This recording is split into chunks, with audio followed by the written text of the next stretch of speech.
Baret dhe restorantet e Bostonit po përgatiten për një tjetër fundjavë intensive, ndërsa mijëra tifozë skocez vazhdojnë të mbushin qytetin për ndeshjet e Kupës së Botës 2026.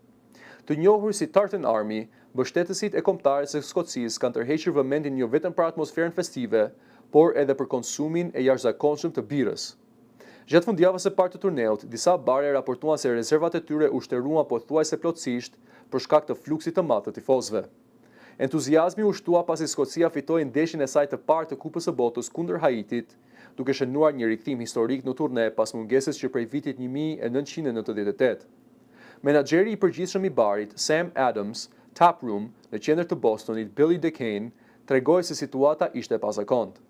Sipas tij, furnizuesit lokal u detyruan të organizonin ndërgesa emergjente për të përballuar kërkesën e madhe, ndërsa në një moment u thirr edhe një kamion i posaçëm direkt nga një fabrikë bire lokale.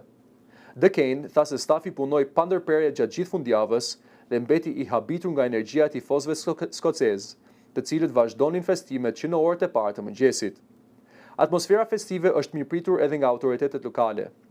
Kryetaria e Bashkisë së Bostonit, Michelle Wu, e quajti praninë e tifozëve një pushtim paqësor, duke theksuar se vizitorët kanë sjellë energji, entuziazëm dhe përfitime ekonomike për bizneset lokale.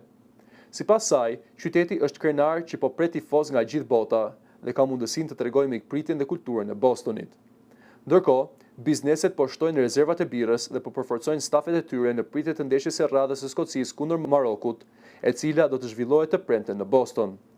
Nëse fundjava e parë shërben si tregues, qyteti mund të përjetojë sërish një festë të madhe futbolli, muzikë, këngë tradicionale skoceze dhe sigurisht konsum rekord bire.